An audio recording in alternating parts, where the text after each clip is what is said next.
Welcome to another episode of the Born to Be Her podcast. Today I'm joined by my former client, Sannie, who's had an amazing transformation. So, welcome, Sannie. Thank you, Lisa. Thank you for having me. Yeah, thank you so much for joining. Would you like to introduce yourself very quickly? Yeah, of course I can. So my name is Sannie. I am 36 and I am born and raised in Sweden. But obviously I have traveled a little bit abroad and stuff like that. But currently now living down south in Sweden together with my fiance and two children who are 19 months and is about to turn 6 years old. Amazing. And we obviously worked together when you were a mom of one at the time.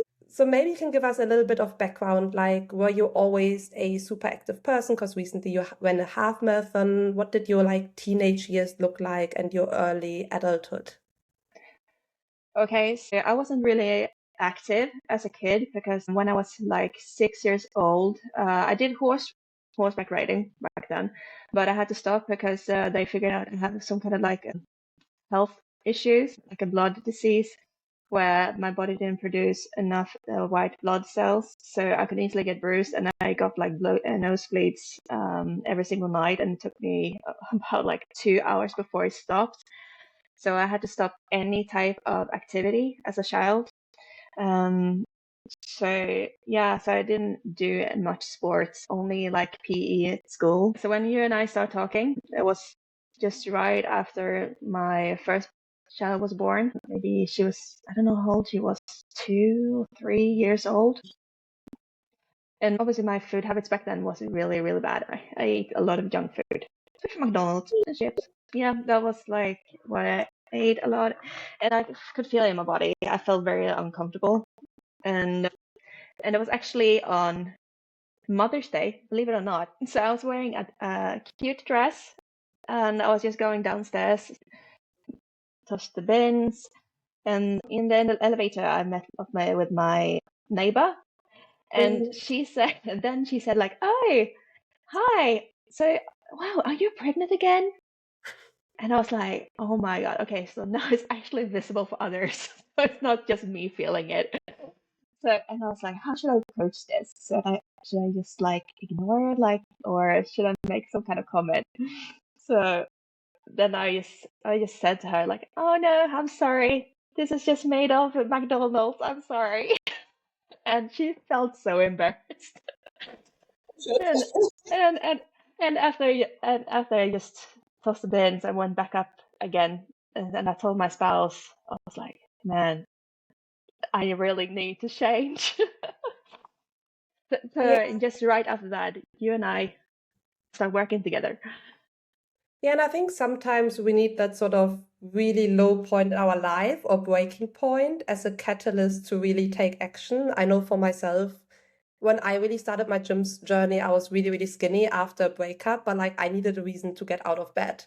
So I Yeah. started exercising. So I think as painful as these moments are, sometimes that's exactly what we need to change ourselves, because if we're doing okayish, we just keep going and we keep going. We're like, okay, I should change something, but you don't really have that driver to really change. You tell yourself you should change, but you're just not going to do it. No, I completely agree. So that was like my breaking point. When she said that, I was like, okay, now I need to change. And that's what I did. So I started working a little bit on my own, but then I saw you had this kind of giveaway. So I was like, okay, why not? Let's try it. Yeah, so that was obviously, oh, I think 4 years ago. It's like July 2022, a long time Yeah. ago. When you joined, were you already in the gym? Were you already exercising in the gym, or were you just getting started? I was just getting started, so I just started doing longer walks and tried a little bit exercise from home because we had a little bit of gym equipment, but I haven't joined any gym or anything. Yeah. So yeah, Okay. And did and you know anything about online coaching when you joined, or was that like complete alien? Because most people obviously think oh about no, PT, like being with them in the gym. uh, oh no, that was complete alien for me. And actually, I'm gonna be honest with you. So you had like this like first prize was on online coaching, and I think the second was like you could win vouchers at the Gym Shark, and I was like. I want the voucher. I was like, now I can do it myself. Oh yeah, get some nice gym clothes. That would be nice. So when I won the first place, I was like, oh shit, I'm shitting myself. That no, so funny. That's so funny. I didn't actually know that. No, I know. I just I didn't say it. So I was like, oh shit, okay, I won the first prize. Oh my God, no, okay, no, I need to be committed. 100%. Can I do this? Oh, am I ready for it? But actually, it was the best thing that happened, to be honest.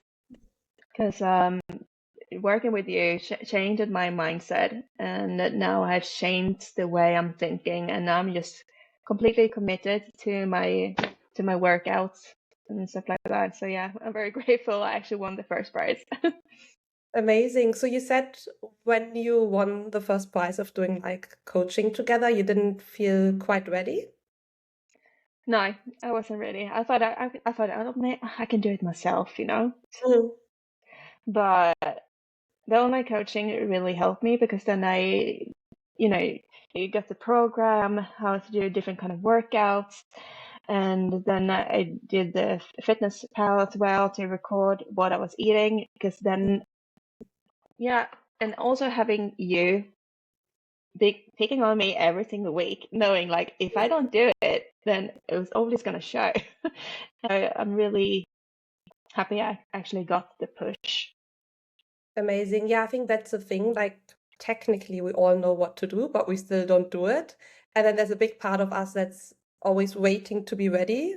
But like, ready for what? Like, you just have to take the action, you just have to do it. And that's how you get the result, right? Like, waiting to be ready is not going to get us anywhere. Yeah. Uh, Cool. And before you joined, like, did you have any, you said like online coaching was quite alien to you. Like, what did you think it was going to be like? And like, what surprised you the most about it?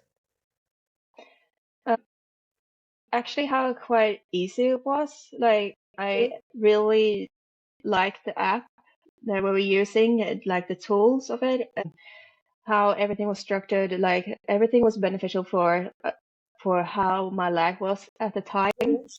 and all the different yeah, like all the different workouts and how Mhm. easily it was to use. You can easily see how it's supposed to be done, and so you do it in the correct way so you don't get injured.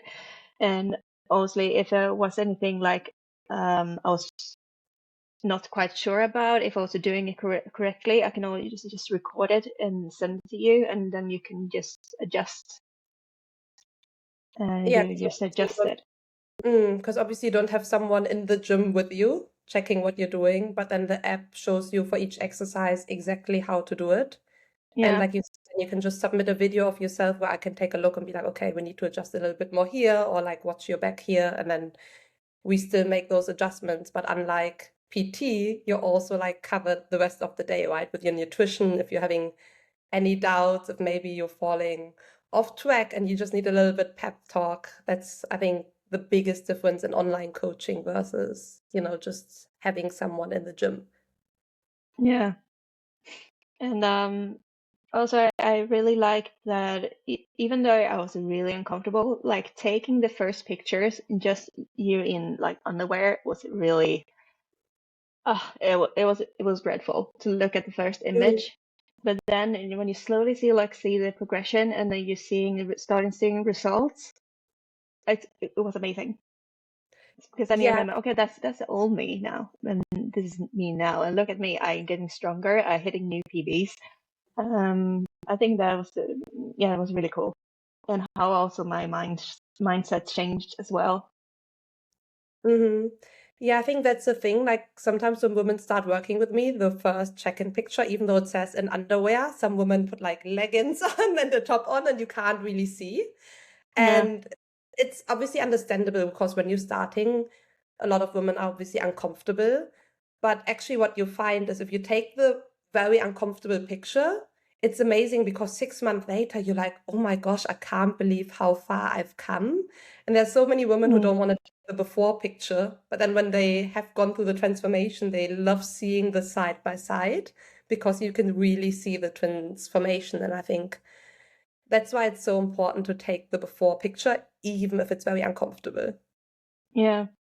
Okay, perfect. And in terms of nutrition, like, did you try anything before we worked together? Or I know you mentioned like you were eating a lot of junk food, a lot of crisps. Had you tried any diets or anything in the past? No, not really. I didn't do any of those different diets or anything. I was eating whatever I felt like. Yeah, I think no, I just started to think more about my health Mm, when I started working with you. Because then you get it like there in black and white, like when you start measuring your food and like seeing how much calories it is when you're just pouring the oil when you want to fry something. Just a small amount makes a huge impact, you know? yeah, and I think that's quite surprising for a lot of women because often you don't have to drastically decrease your food volume. It's more things like oil or nuts, like things that are very calorie dense, where we just need to take the volume down a little bit. And you can still Hmm. eat a decent amount of food. Obviously, in a weight loss phase, at some point, you're probably going to feel some hunger, which is normal, but we try to make it as comfortable as possible. And I remember you also went to meet up with friends, like you went to cafes, you still, I think, had pizza here and there, you still ate the foods you enjoyed, right? Yeah, obviously. Yeah, of course, because it's all about planning. So if I want to do these things, I need to make some adjustments somewhere else for another day. So yeah, I still ate what I wanted, so I could still get my pizza if I wanted to. So Yeah, you just yeah, plan in advance. yeah. After a while, where you and I was working together, I started to set up some kind of goals for me, and Mm, obviously, like one was to run my first 10K, mm, 10K race. And me, I was actually hated running, so I actually started running as well, side by side, start going to the gym, and also then the photo shoot. mm, And yeah, and when we were prepping for the photo shoot, I remember we were decreasing the calorie amounts from 1,600 to 1,400. And obviously, I was fine in the beginning, but when it was getting closer to the photo session, I remember I was very hungry and very tired, only due to like there was always some kind of circumstance happening, like the photographer postponed the time, the dates. mm. So I was like, oh my God, need to be done. I want to eat. Yeah. Yeah, and I think photo shoots are so cool because you really get to capture the transformation. But then sometimes the photo shoot is also a great deadline to really push ourselves and Hmm. to go harder. But then that's probably the hardest part of the fat loss, where we go a little bit harder. And then right after, we go back up in calories, right? Like we don't stay in this dreadful period of eating very little calories and feeling exhausted. Yeah. Soon after that, I went back to like 1,600 something. And then always, yeah, that's fine. Yeah. And I think what's also important to realize is obviously you want to lose weight. So we're getting like leaner, we're building Yeah. muscle, we're getting body fat, we're getting leaner. When you do a photo shoot, that's not necessarily the shape you maintain. Sometimes we go a little bit extra. And then Hmm. after we figure out where the point is where you feel really comfortable in your body, like how you look, but also how you feel. So, for example, when I got photo shoot lean before getting pregnant in 2023, I just wanted to get in the best shape of my life together with my partner before getting pregnant. Yeah. I could maintain that leanness afterwards, but I wanted to feel very strong and fueled in my workout. So I probably maintained like 3 kilograms higher. So I think that's also like really important to know. Like sometimes we can push for something like a photo shoot, but Yeah. then after we look for the point where we can maintain a look we like and a feeling we like, where we feel energized and strong, because you don't want to, feel weak in your workouts or wake up hungry every day or anything like that. No, completely. I agree. So yeah, after that, I just went back to like pushing myself because I wanted to get stronger. Because it made Mm, me, yeah, it's an amazing feeling to feel like you feel stronger, and then you have like more energy. I got more energy to hang out with my daughter mhm. and stuff like that. So yeah, Yeah, and I think that's a part that many parents miss, right? Because I see parents at the playground, they're like, I can't push you on the swing anymore, I'm exhausted. And I don't really feel like you want to be that kind of parent who Oh can't do no. the children because you're like out of shape and out of breath. No, I want to be like, like the best version of myself, being healthy and have like a lot of energy to order to keep up. And now I also have like a son who is 19 months old and he is active. He wants to do things all the time. So yeah, I need to keep up and obviously I want to be carried around a lot. So, and I can tell like I've got some muscles. I can carry him around. He's almost 12 kilos now, and I'm just wandering Yeah. around carrying him and doing the airplane and with him. And yeah, that's, Yeah, very similar to my daughter because she's turning 18 months, I think, in 4 days. nice. And she's like 11 kilograms, I think, and she wants to be picked up all the time and she's running around nonstop. So you need a lot of energy to keep up. And I think the second aspect, and especially recently, what I've noticed in the beginning, she would just eat her own food, with the baby-led weaning. We just gave her a piece of carrot or potato or anything. Now she really wants to eat what we're eating.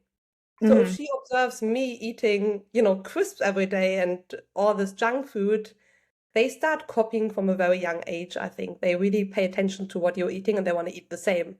So if you Yeah, say, oh, I want you to eat your veggies, and then you're eating something completely different, I think that's like quite difficult to teach them. yeah, no, I agree. And well, my daughter obviously she's just eating the same kind type of food, although it's because of her autism. But Mm-hmm. yeah, my son he eats everything. So whatever he sees what I'm eating, that's what he will copy. Mm. Um, no, he likes to eat healthy, especially like in the mornings. He will easily eat 2 bananas. He likes Because that's bananas a lot. the way, right? Like they're used to, like for them, that's like normal. Yeah, Awesome. And obviously, you mentioned when we started working together, I don't think you'd ever really gone running or not never taken running seriously. And then during the time of working together, you did your 10-kilometer run or race for the first time. And then since we stopped working together, you've had another baby and you coached yeah. yourself to run a half marathon. Was it last month? Was it in May? I feel like time is It flying. was. Oh yeah, no, time's flying. No, it was in May. It was Yes, in May. and you're running a marathon in Copenhagen next year. I know. So how not running at all to now being a marathon runner and The coaching thing, yourself to like, decide because yeah, you're I not know. So you accountable or anything. You're like, you know what? I'm gonna do it. I had another baby. I'm gonna keep up with the running. I'm now setting a bigger goal. I'm gonna do a half marathon. And you know what? Now I'm gonna do a marathon. Like that's yeah. incredible. Okay, so and bear in mind, like I hated running. I hated running in the beginning. So when I started running there back, what was it, 2022? You and I started working together, wasn't it? So just Yeah. like after like 1 kilometer, I remember I was struggling a lot. I felt like the blood taste in my mouth. I was like, what the fuck am I doing to myself?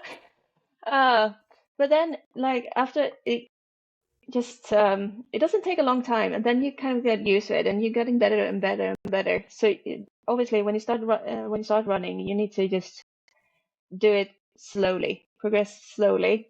And I remember when I did my first 10K, hit my first 10K, it was just amazing feeling. Yeah. So um, yeah, and now I'm just kept doing like kept with my kept my running going. So yeah, I did the half marathon, which was located in Gothenburg, and it's accordingly like the largest half marathon in the world, where 55,000 people doing the run as well. Hmm. Um, it was I'm not gonna lie, it was hard to coach myself, and especially I have like more like a limited time now because I have 2 kids, Hmm. and my fiance, he is working night shifts as well, so I have very limited of time. So usually, if I wanted to get like a run in, it was either like if I drop off the kids at preschool, and if I start working like in around midday, I can get my run in before going to work. or when after I put my kids to sleep and did a quick run before my fiance went to work. So yeah, it was a very limited time, but I Yeah, managed so to get some runs in. But yeah, it wasn't easy, but it was hard. But I managed to do it. I think that's also a thing, right? If you do things that are hard and then you succeed, it increases your confidence so much because you're like, oh my gosh, I've done this. And all these other moms are like, I could never do this. I don't have time. I have kids. And you're like, look at me, I'm running a half marathon. Look at me, I'm running a marathon. Yeah, and like I said, like I hated running in the beginning, and I was always one of those people like saying like, oh, I wish I wanted to do a race one day, or what if I can do like a 10K race one day? And now I'm here like, and now I'm prepping for a marathon. I would Mm, never thought in a million years I will be that kind of person, but here I am. And I think, like you said, you need to put yourself in like really uncomfortable position and push yourself in order to grow. Um, so yeah, hmm. And what's the longest distance you've run so far? Is it the half marathon distance or have you run further half, distance? no, not yet. Half marathon is the furthest I've run so far. And Mm, before I did the half marathon, the furthest I've run was 17K. hmm. So yeah, and I didn't I didn't reach my goal that I wanted for the half marathon, but I'm just happy I managed to get around it. Um,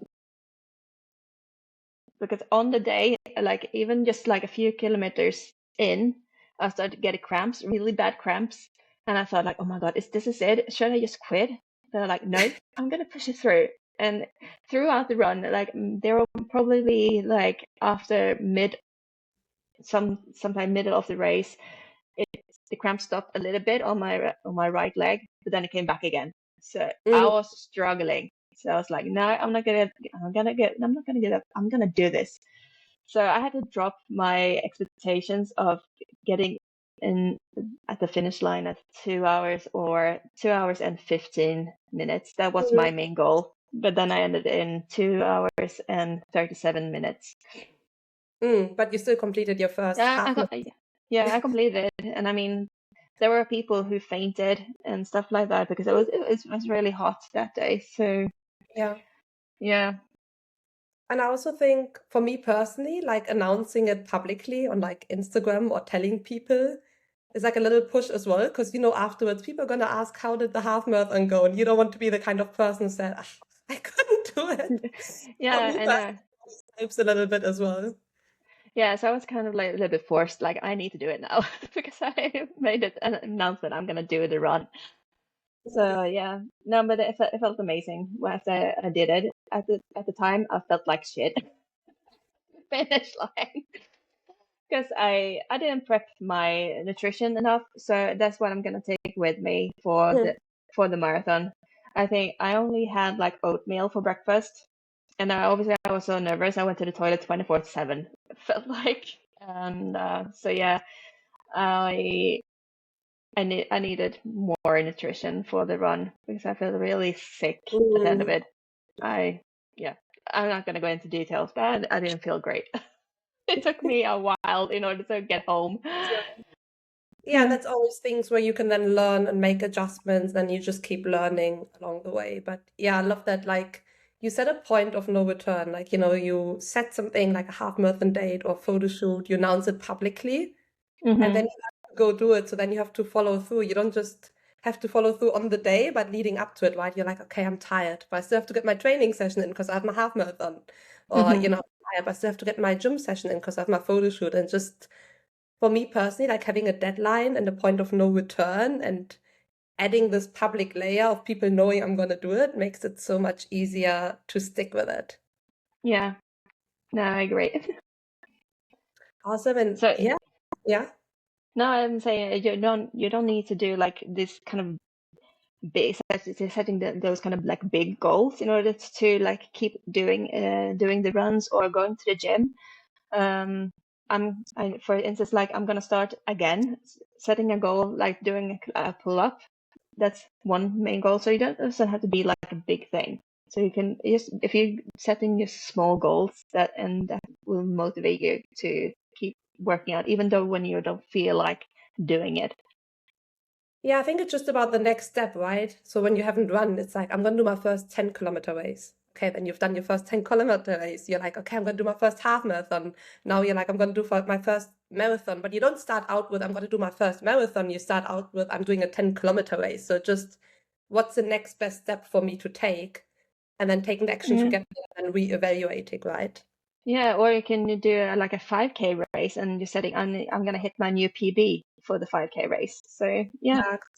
Yeah, even a 5K is amazing and you can work on your speed a lot. And that's something I think easier to train for as a mom, especially starting out because a 5-kilometer run just doesn't take that much time. So it's also like, I don't think there's any like you can decide whatever you want as your starting point. Doesn't matter if it's 5-kilometer, 10 or whatever, like whatever feels good to you. And the next step for you is Hmm. amazing. It just needs to feel hard, right? Because going through the hard thing is like really what builds you as a person. Yeah, no, I And agree. I love what you said. So the furthest you've run so far is half marathon distance, and now you're going to do a marathon. So you don't have the evidence yet that you can run a marathon, but now you've Yeah. signed up as a point of no return. We all know Sannie is going to do the marathon.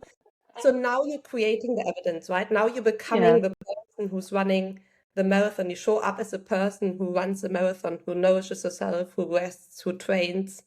And that's how you become a marathon runner, right? You don't wait to be a marathon runner. You just decide I'm a marathon runner now, and then you show up accordingly. Yeah, no, exactly. So yeah, so like I said, like the first I've run is a half marathon. So yeah, I will see when I will do my long distance. Just right now, just because it's so hot outside, I'm just trying to stay consistent. Mm. Um, and today, before you and I was gonna do this podcast, I went for a 9K run. Maybe it's not that far, but like where I'm living at the moment, I'm living in the countryside, and it's just fields everywhere. So the sun is gassing on you 24/7. I think I need to run like at least 2K in order to get some kind of shade. So yeah, even though it's just 9K, it's really hard because you're just running in the sun all the time. Yeah, I can imagine. And I think, especially as a mom, when you set these big goals, you become so creative. Because I know as a mom, it's difficult to find time, but you can Mhm. find the time. There's a lot of moms who are like, I would love to do this, but I don't have the time. But then you have to look at your life and be like, okay, I can go running or I can watch Netflix in the evening, but I probably can't do both every day. I'm not saying you can never watch Netflix, but often like you have to decide on things, right? So you really become, I think, very resourceful and creative and you find the time. Because if you're waiting for time to appear, it never appears. You have to actively go and look at your day and find the time to do those things that are important to you. No, exactly. And I know, like when I was just having my daughter, and she loves to be in the stroller, so I just got Mm. a jogging or running stroller, and she tagged along on my runs. So you just need to be creative. Yeah, I remember, and I think you took your dog along as well many times, right? So you're walking with the dog, you're taking your daughter outside, and you're running. So you're like, Yeah, yeah, I did everything at once. So I stick the dog and my daughter in the running stroller, and I have my dog as well. that is crazy. Yeah, I wonder what 2022 Sunny would say if she saw like how far you've come now. Like, would you, when you started coaching, would you have Uh, believed you'd ever run a half marathon or even do a photo shoot? no, never, never, never, never. So I'm really, yeah, I'm really impressed and happy Mm-hmm. about my life I'm living now because I'm having more energy, like I said, and I'm feeling more confident in myself.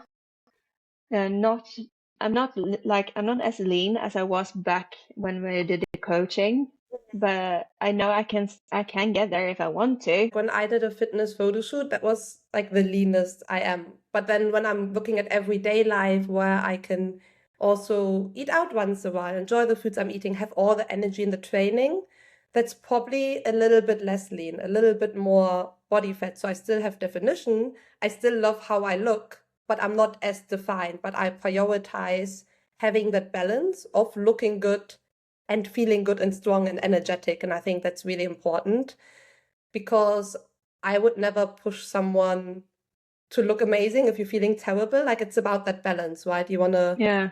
find that balance where you look in the mirror and you're like, I love how I look, but I also feel amazing. I feel strong. I have energy. You know, I'm not going to bed starving every evening. I think that's super important.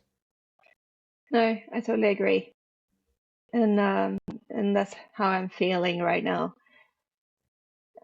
Yeah. Yeah, I think yeah, no, and that takes a while to figure out, right? Because obviously we did the photo shoot as the final push to get the final body fat off, to get the leanest. I think that's the leanest you've ever been in your life. Correct me if I'm Yeah. wrong. No, that's the ever leanest I've ever been because I've always been like a little bit of like the chunkier side, if you know what I mean. So that was the ever leanest I've been in my whole life. I love that because I think, you know, like just proving to yourself that you can do that and seeing the pictures is amazing. But then after the photo shoot, what we do is obviously we then find that point where you also feel amazing, right? And that might not be the same point where you're at the photo shoot. That might be like 2, 3, 4, 5 kilograms heavier. But it's about, you know, finding the point then where you can maintain it for life. Mm. Because there's no point dieting you down for a photo shoot. You look amazing, but you feel rubbish. And then you're going Yeah. back to the old ways. You're like, let me eat all the food. And then you gain No, all of the weight back on. no, I completely agree. It's a balance, because otherwise, because I guess that's what when a lot of people doing, they are doing like these diets, and then when they hit the the goal they wanted for, then you just gain it back up again. So it's all about finding like the balance and yeah, and just maintaining it. Obviously, when I was expecting my second child, obviously I gained some weight, but I managed to get it down and maintain it. So, And how was your second pregnancy compared to your first pregnancy? I guess in terms of how you're eating and how you're moving was quite different as well. yeah, no, it was different. When I was expecting my daughter, for some reason I was eating quite healthy because I was just craving for fruits. So and during the summer, I was just eat pretty much strawberries and watermelon all the time. And comparison to now, like when I had my son, I was just craving salt, fattiness. So yeah, I did eat a lot. Um, and when I was expecting my daughter, I gained like 10 kilos, and with my son, I gained 20 kilos. Ah, so it's actually the I opposite. I would have yeah, thought actually, yeah, pregnancy would be easier. No. yeah. I was like, fuck it. Okay, I eat I eat what I want to eat. I know I will be able to lose it. But yeah, I gained a lot more. And I remember also when I was like in the third or the fourth month of the pregnancy, and that was my last run I ever did. And then I did get some kind of complications, like I got some achy joints as well, Mhm, so I couldn't really move as much. That's probably one of the factors why I gained a little bit more as well. mhm. Um, And then when was the point after having your son where you're like, okay, I'm going back to the gym, I'm going back to running, I'm setting this half marathon goal? Because at the time you didn't have a coach, you just decided by no, yourself you're gonna do these things. yeah, actually, I had those kind of cravings. I wanted to start running and I wanted to go back to the gym pretty much soon after the birth. But I have to wait, obviously, because I mean, you've been building up for 9 months to carrying a child and giving birth to a child, so you need to wait for the body to Mhm, settle. But yeah, I felt like I wanted to start as soon as possible, and I think it's just because thanks to the online coaching, because I've changed my identity into the way I'm thinking. Um, mhm, so being healthy and running and all that is part of my identity now. But I have to wait because so I gave birth in November mhm, 2024. So it wasn't like around May-ish, I Mhm. think. I started a little bit, I get back again with my running. Yeah, it takes some. Um, I think it's yeah, it's different for everyone because you see some people, some women being back in the gym very quickly. can just For bounce back. for me, my pelvic floor like was not in a good position post birth, and I gave birth at the end of 2024, and then I slowly returned with like body weight exercises in May, but I think I only really started, and then I did like minimal weights, and I only really started in like August, so it did take me a lot longer than expected. Hmm. But the most important is just that you get back, right? You get back on the horse, you do the things again. And for me personally, I felt like a huge shift in how I feel in myself since I was able to start lifting again and running and walking and all of these things. Yeah, how did it do to you mentally, like during that time when you couldn't, because I guess in your head some kind of like expectations, okay, around this time I will be able to get back to it. How Hmm. did it feel when you took your like longer time to get back to doing Yeah. your routines? So for me, Mhm. I absolutely loved how I looked postpartum. So we did a photo shoot when our daughter was, I think, 11 or 12 days old. And I was like Calvin Klein underwear. You could see like some app definition. Obviously, like your waist is wider, everything is softer. You know that as a mom. But I didn't gain that much body fat overall. So even though everything was wider and softer, you could still see some definition. So if you looked at a picture, you'd like, wow, she bounced back. She looks amazing. But my pelvic floor was in such a bad condition. I couldn't sit up without pain for weeks. I couldn't walk without pain. I think the first time I did a 1 hour walk, like a slow 1 hour walk without symptoms or with like less symptoms, was like 3 months postpartum. Mm. So, and then you see women training 6 weeks postpartum, which is amazing. And I wish that was me. And I always thought that was going to be me.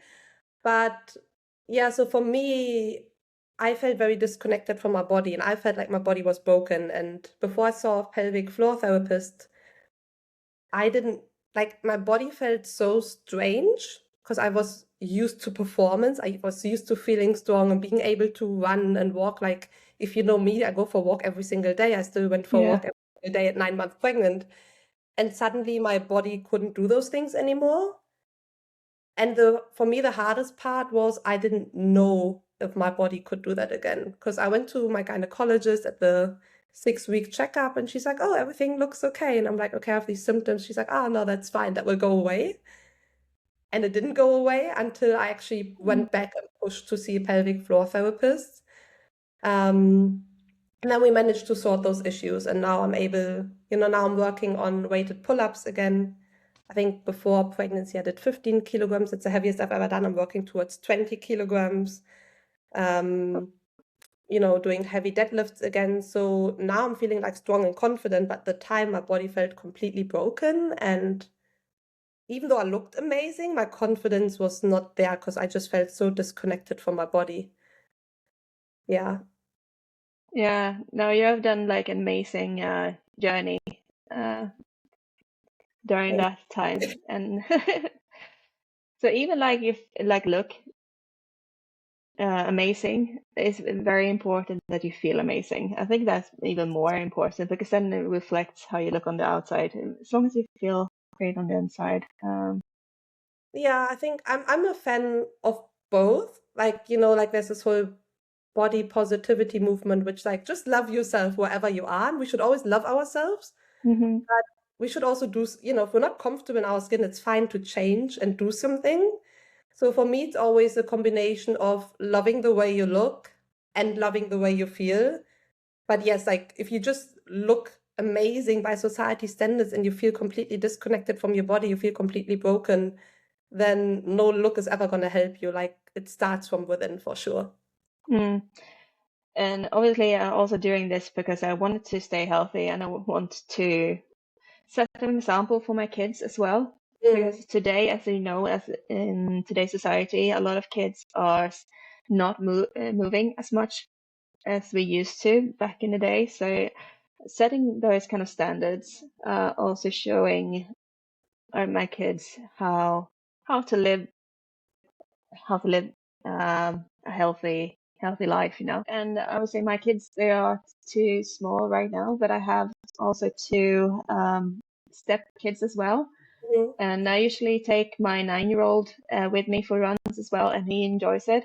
So it feels great to being that kind of like a role model for the kids to and do something like active.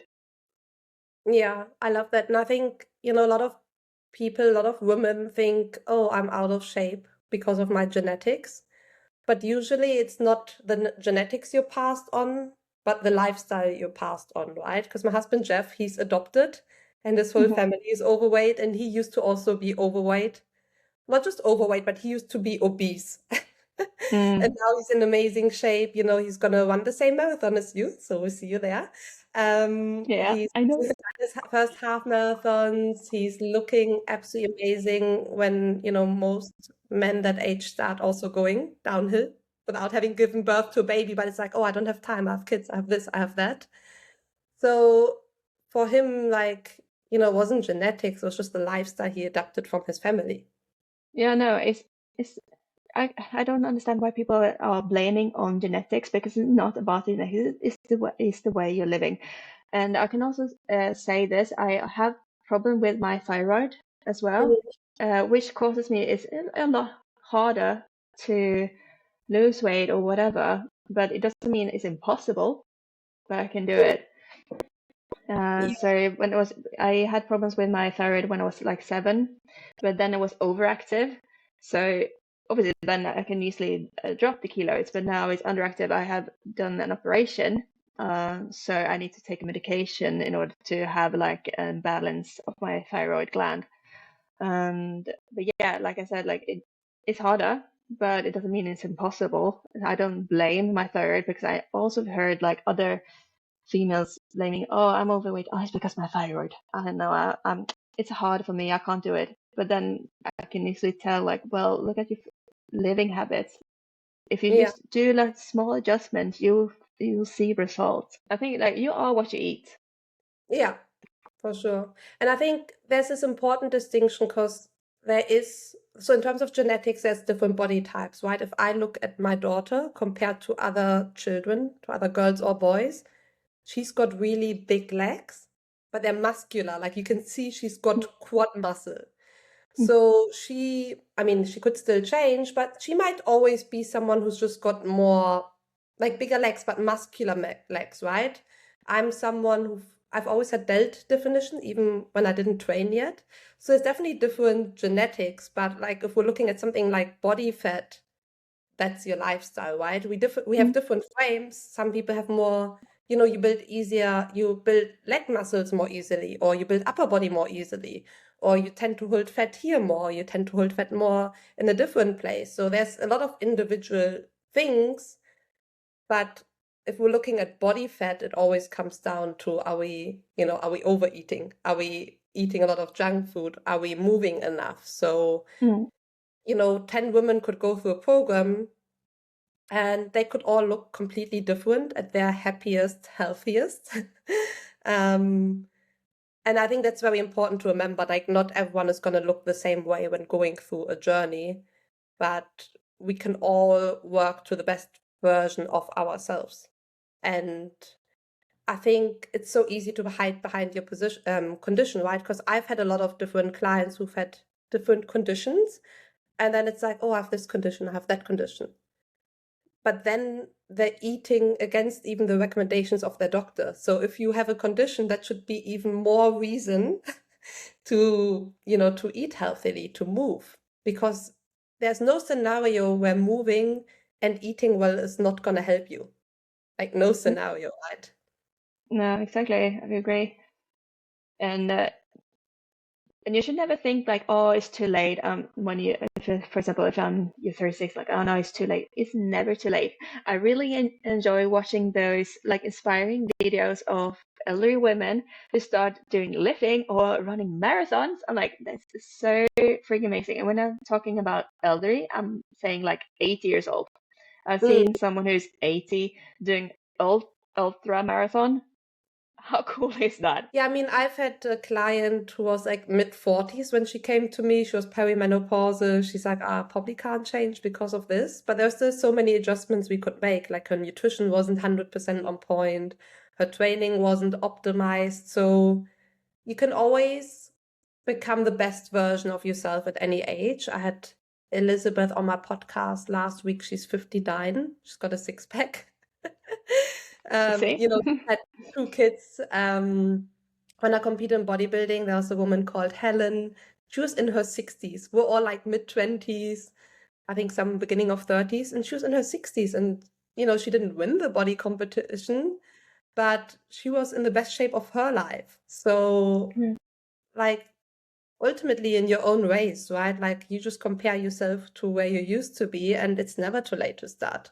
And I really love seeing those stories as well, where, yeah, women change at any age and also at any like point in their journey, not just age, but postpartum, for example. So you're in better, because there's this whole bouncing back narrative, and bouncing back has like two elements. First of all, bouncing, like it's instant, and that's Yeah. just not happening. Like for me, like look wise, in a way, like I had abs, but my body was still softer, my waist was wider because I carried a whole human, right? That just takes Mm. time to build back. Like that's not instant. No, And it would take like at least a year, I think, to yeah, just go takes back to time. normal. Yeah. And I didn't actively do anything. Like I just gave my body the time to build back. So there's a bouncing element, this instant thing. And then we also need to think about the internal, like our pelvic floor needs to get that strength back, right? So Mm. it's never instant. But then what I really don't like about bouncing back is the back element as well. Because it's like who we were before we became mothers, like that's a ceiling. That's as best as we Yeah. can get. And who says we can't be better than who we were like No, motherhood of course. doesn't stop your journey.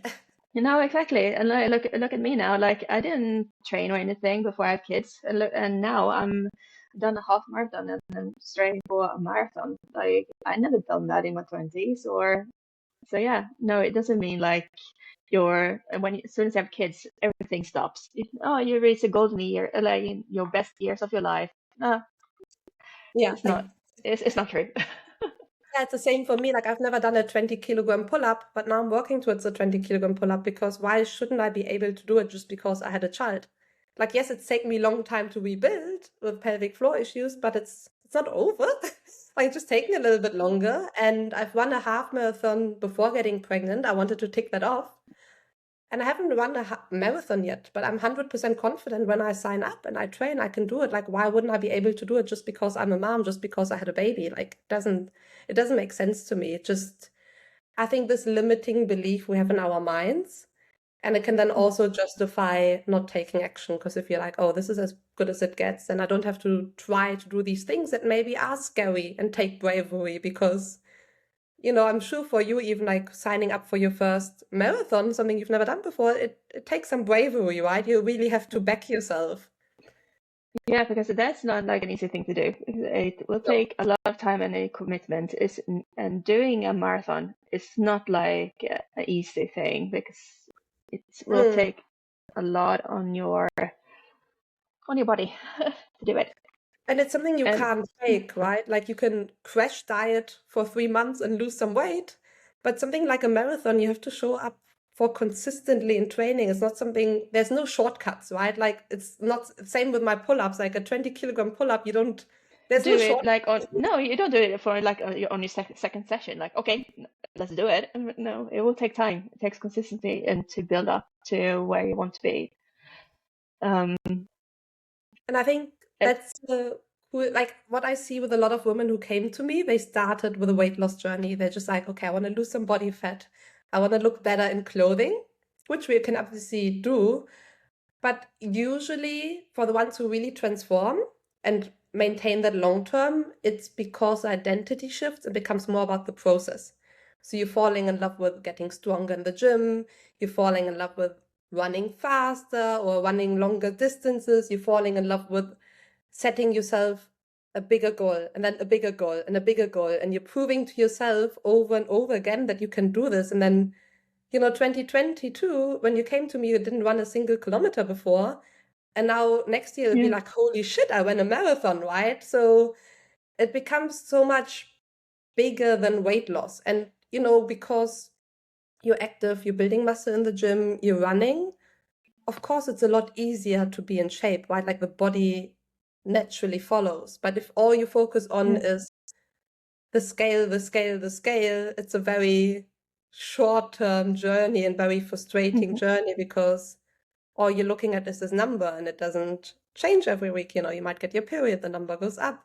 You might go on holidays, the number goes up a Yeah. little bit. You're like, fuck, this is not working. So I think it's really about the process and who you're becoming in it, right? Yeah, exactly. And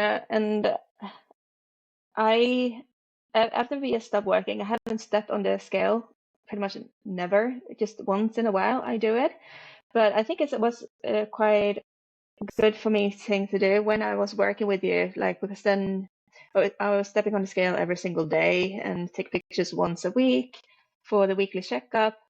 It was really good to see like how the scale went up and down throughout the week, and not obviously because you maybe get on your period and then you gain a little bit of weight because you're holding water. And so in the beginning, I'll start of the process, it was a good thing to see all the connections, like when you count the calories during the workout, step on the scale, um, because then you get the whole picture. So Mm-hmm. for me, that was like a really important thing because then you like seeing like the whole picture and be like, okay, okay, now Mm-hmm. I get it. And and then slowly my identity changed. So yeah, I haven't really stepped on the scale since we stopped working together, honestly.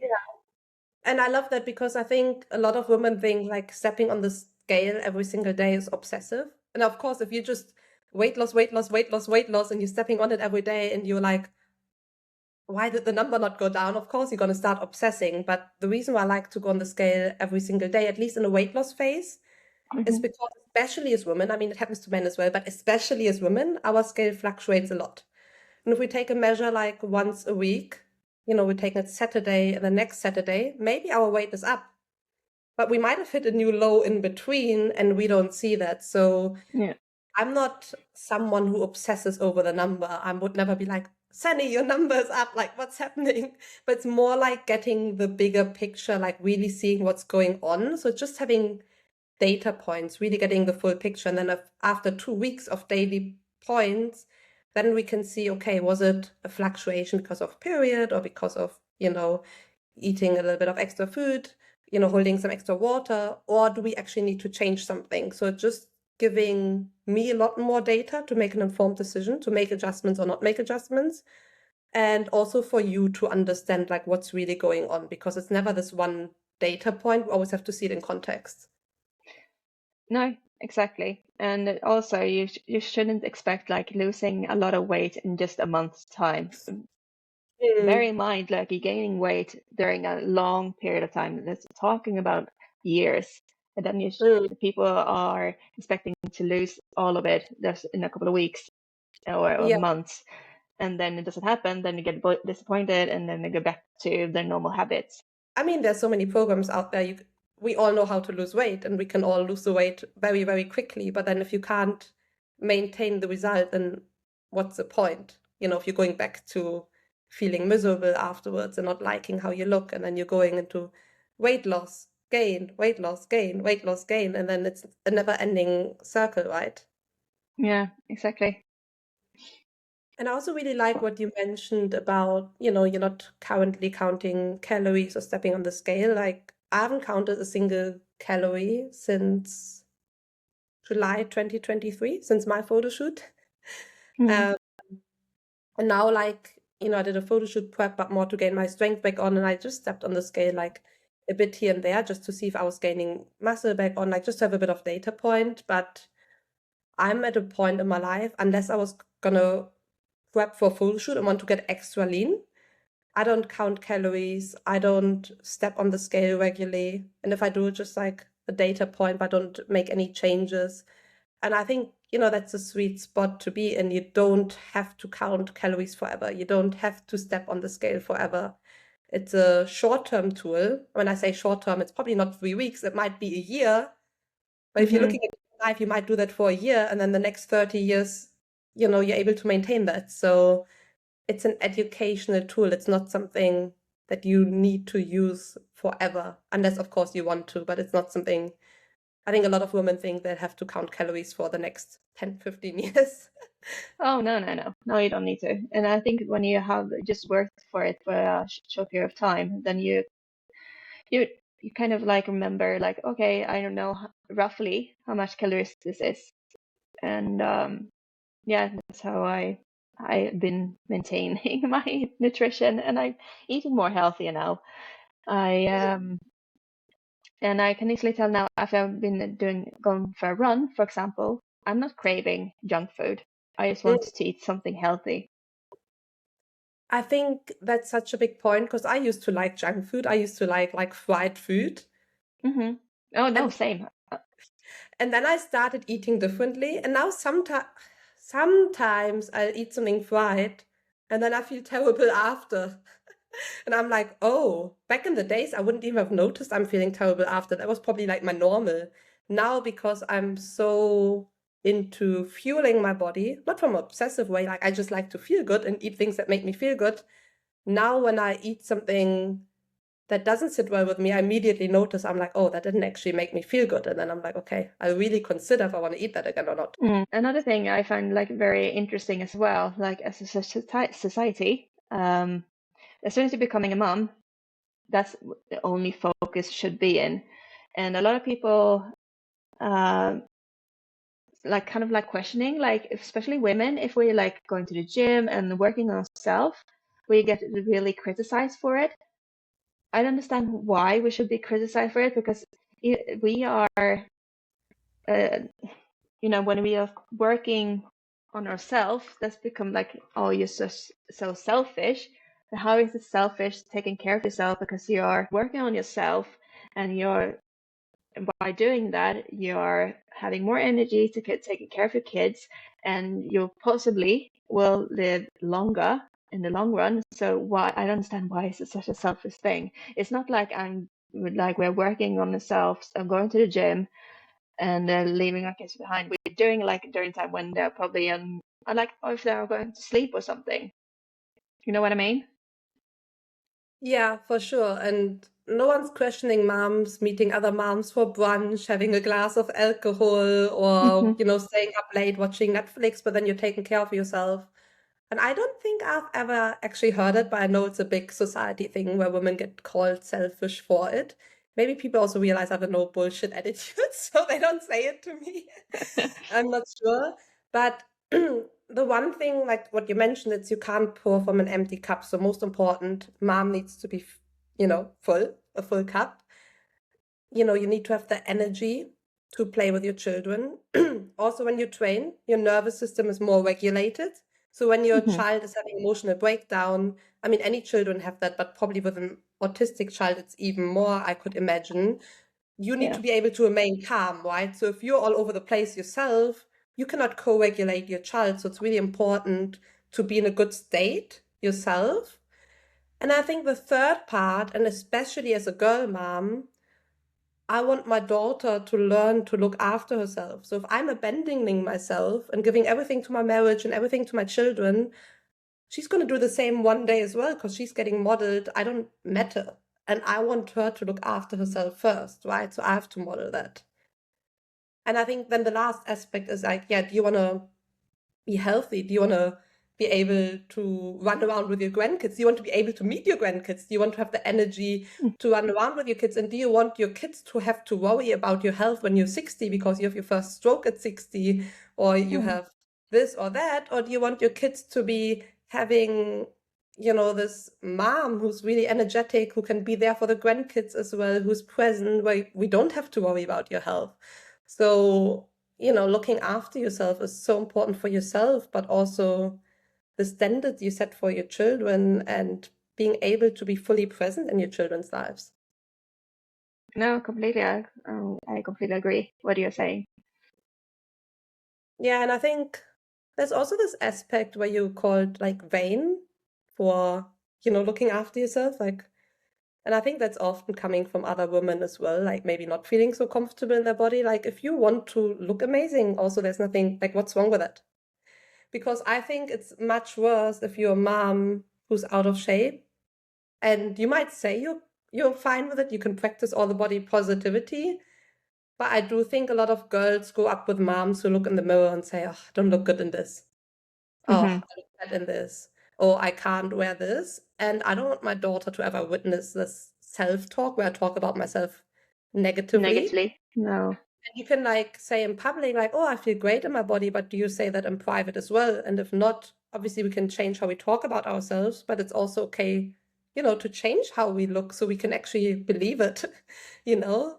So you kids don't have to hear all of that because I think that's what a lot of us have grown up with, moms saying, oh, I can't wear this or I don't look good in this or, this and that. And your children are listening to all of that. No. No, I agree.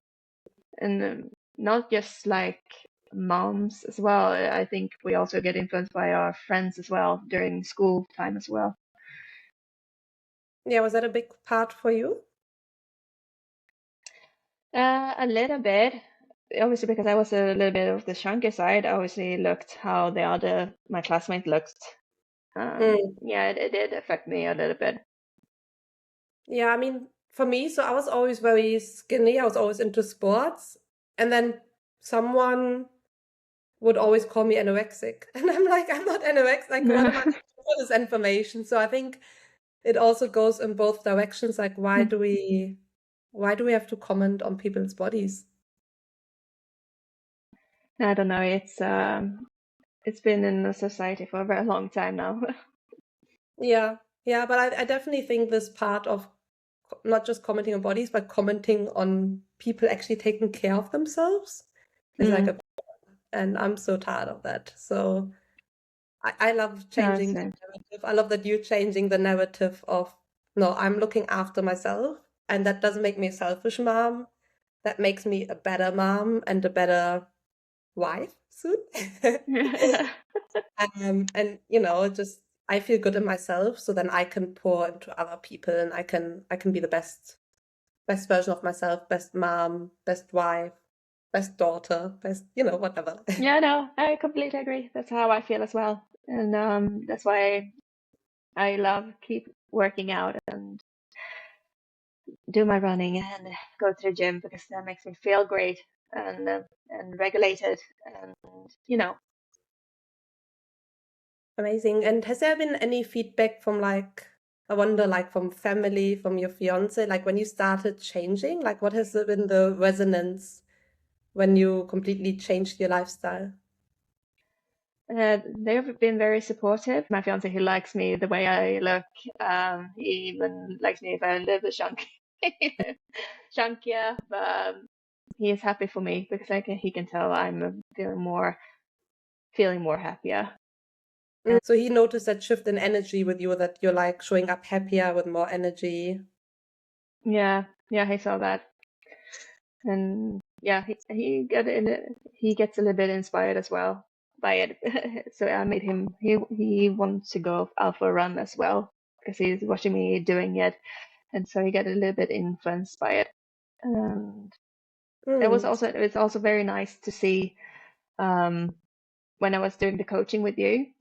Some people actually reached out to me and saying they got very inspired for what I was doing, so they wanted to make a change as well. So that was really cool. I love that because I think we always look at the fitness influencers and we put them in a pedestal and this woman is amazing and I could never be like that. And Mhm. what you realize when you actually go on your own journey, so many women come to you because they know what you were like before and they know how you are now. And often that's more inspiring to them and you become that inspiration to other people. You don't have to be this fitness influencer with 1 million followers Mm. and sponsorships to inspire other women. Like just you by going on your own journey and documenting and sharing and being vulnerable, you can inspire so many other women to go on the same journey. No, exactly. Yeah. So that was really cool, to be honest. Yeah, I also love what you said, like you started doing it and then your partner also wanted to start running and stuff. Because one thing I think I see a lot is like one of you wants to change in a couple, someone wants to change, And the one remains the same. other person doesn't want to change, and then the person is never taking action or because my partner's not supportive. But sometimes you have to be the one who goes first and you just do it for yourself. You don't care, whether your partner does it or not, you just do it for yourself. And then often what you will find is when you do that, that then your partner is actually rising to meet that standard. But if you're waiting for your partner to start that journey with you, that might never happen because, they might just not be at that point, and you have to completely detach yourself from other people's goals and just do what's right for you. If you feel like you want to change, go change. You don't need your Yeah. partner to do the same thing. You don't need to eat the same or do the same all the time. Like you can just do it for yourself. And then sometimes your partner might surprise you and they might rise to the occasion and be like, you know what, I want to do that as well now. And sometimes they might not, and that's also okay. Yeah, no, When, no, it's okay. Like, I mean, he just went for like a few runs, but then he realized, oh, that's nothing for me. So he will find his own thing. I know he loves hockey, so I know when that season arrives, he will be going for hockey all the time. And obviously, I will support him. So when he has his training, he will do that, and he's very supportive of me. So he makes sure I will get my own time to do my own exercise, which I think is very important to have that kind of support system. yeah, and I think that's really important. Like fitness can look different for everyone, right? The one person might be doing hockey, the other person might be going to the gym, the other person might go running. You have to find something that you enjoy. Enjoy And and motivates you, yeah, and not and forcing yourself to do something that you really, really hate, because then you stop doing everything completely. So yeah, yeah, you really have to find that thing where you're like, okay, it's painful, but I love pushing myself and getting better at it. Because if you only do it, and that's what we talked about earlier, if you only do it to change how you look, if you only do it to lose body fat, it's not gonna stick. Like you have no, to find something you enjoy and you have to fall in love with the process, and you really have to shift your identity and show up differently. If you're the woman who says, okay, I want to get from this body to this body and I want to lose those 10 kilograms and I'll do this, this, and this to get there, and you don't change, you don't fall in love with the process, you don't change how you approach things, you don't start setting bigger goals, then you're the kind of woman who loses the weight, then he's like, okay, I'm done. I don't have to exercise anymore. I don't have to eat this way anymore. And then you gain all the weight back on. Whereas if you fall in love with the process, you shift your identity, you start setting bigger and bigger goals, and you're always like, what's next? What's scary? What's stretchy? Oh my God, I've run 21 kilometers. Can I do 42? I don't know if I can, but I'm going to find out. no, And exactly. the body follows, right? Your body is just a reflection of what you do day in and day out for years on repeat, essentially. Yeah, and it's not like I always love running. Obviously, there will be days I'm will be like absolutely dreadful, like, oh, I don't want to do it, but I still do it. Maybe I'm not going for as long a run as I wanted to, but at least I showed up for myself and I did it, because afterwards I will feel great about it. Okay, I'm actually happy I actually did it, because now I'm actually feeling more Mm, happier. yeah, 100%. I think when people look at me, I mean, I've been in the gym for 11 years. Yeah, People always that's a long time. oh my gosh, you're so motivated. Like, I'm not motivated. No, we're not always.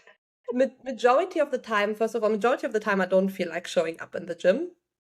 And when I do feel like showing up in the gym, it's because I always set myself a goal. Like currently, I'm like, I want to get back to 100 kilogram deadlifts and I want to do a 20 kilogram weighted pull-ups. If I just go to the gym to train without a goal, very difficult. Very, very difficult. So I set myself goals like, could I do it? I've seen this guy doing a 20 kilogram pull-up. Could I do a 20 kilogram pull-up? Let's find out. And that's how I push myself. And that's as a result of that, I build more muscle. And as a result of that, I have more definition, right? And I'm sure it's the same for you. If you just run for the sake of running, then it's, if you didn't have the marathon right now coming up, you might be like, oh, I can skip this week because this week is very hot. This week I'm just going to skip running. I can start again in 2 weeks' time or 3 weeks' time. But if you have this big goal, you have to show up. No, I yeah, I somewhat agree, but like I said, like my identity have changed, so I will still show up but and I make some kind of small adjustments. Okay, I'm gonna do for 5K today. Let's see, should I push for my PB today? Yeah, I will do it. I will try to do it. Or I'm just doing some kind of like different kind of type of runs. I do the slow runs and then I do the long runs, and soon I will start doing my speed runs as well. So I'm Mm, setting those kind of like small goals yeah, throughout the week. and not having this all or nothing mindset. Like if you have your, say you have your marathon training plan and now it's hot and you can't do 20 kilometers, and maybe you do 9 or you do 5, but you don't go, oh, it's too hot for a long run. I can't do anything. I'm not going to go running. Then maybe you make adjustments, right? Like when I'm on my period, sometimes I get new PBs. I lift heavier than the weeks before. And Mm. sometimes I feel absolutely rubbish. I do less repetition or less weight, but I've still done something. Then I go home. So it's not always about pushing yourself to your limits either, right? It's just about knowing when to make adjustments. So showing up doesn't always look like I'm pushing myself to the absolute max. Sometimes showing up means my body's a little bit tired, I'm a little bit hot, or I'm on my period. Yeah. I show up, but I'm kind to myself. I'm also making adjustments. I'm not running my body into the ground. No, exactly. So for instance, like my normal running pace will be like probably 6 minutes per kilometer, and today I run at 6:30 instead. Yeah, and Because I that's know fine. it's hot, because I know it's hot, but at least I'm doing it. Yeah. And I think that's where women who go on like a short-term journey, that's often where you're like, oh, if I can't do it perfectly, now I might as well not do it, right? Or it's the same with Mm. food. It's Saturday, now I've maybe eaten 2 slices of cake instead of 1. I'm gone over my calories. Now as well might as well say fuck it for the whole weekend and start again on Monday. Whereas it's like, okay, I've gone a little bit over, but I can still now, eat well for the rest of the day and tomorrow. Like I don't have to have this all or nothing mindset. And I think that's a huge identity piece.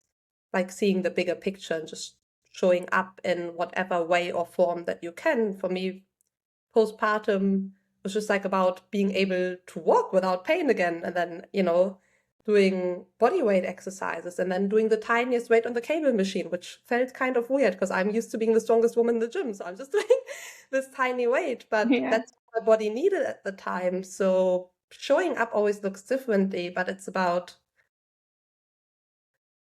being kind, like, when you push yourself, it's because you see your full potential and you want to push your body to its full potential, but it's not because you're not coming from a place of hate, like from punishing your body, like you have to do this. More like, I want to see what I'm capable of doing. I want to see what my body is capable of doing, right? So it always has to Hmm. come from a place of love, of devotion to your body and your health. And I think when that's anchored in your identity, then it's also a lot easier not to have that all or nothing mindset, because you're like, what's the way I can still be devoted to my goals without running myself into the ground? No, exactly. I completely agree. Okay, perfect. So obviously your journey has been absolutely incredible. You lost a lot of weight, but then your journey went a lot further. It didn't become about weight loss anymore. It became about the woman you're becoming in the process. You fell in love with the gym. You fell in love with running. You went from not running pre having babies to running a half marathon after 2 kids and now training for a marathon. So you've really gone through the whole identity shift. But I know before you Yeah. joined, you didn't feel ready. So what would you say to someone who was hesitant about working with me or about getting coached? You shouldn't hesitate. Just do it, because if you just keep postponing it, then you were probably never going to do it. So you don't start on Monday. Start today. Everyone's saying like, "Oh, I'm going to start on Monday." Start today, and you will. And you will never regret it. Sorry, seriously. So I'm happy I didn't even win the voucher. I love that. And yeah, I mean, what would you say? What would Sannie 2022, July Sannie say? We're almost in July, it's almost 4 years. What would she say about 2026 Sannie? Like if 2022 Sannie looked at who you are now, what would she say? I'm so happy and so proud of you. Like, seriously, I'm so happy I have done this amazing identity shift. And living a happier and healthier lifestyle for myself. You know, I'm no, I'm really grateful. I really am. I love that. And now you're amazing role model for your children as well. So that's incredible to see. No, I'm really happy. So in order to staying healthy and active, like I said, you know, being able to do all these things for my kids feels amazing. And hopefully they will join me later on when they're getting older. Maybe they'll tag along on my runs as well. Yeah, I think that'd be But is amazing that to see. But usually, like what I see with my daughter, she wants to copy everything I'm doing. So I think just seeing you constantly doing that, they like have this natural interest where they won't feel like, oh, I have to exercise. They're probably like, I want to join mom going for a run, right? Because it's just normalized. mm, Awesome. Thank you so much. thank you.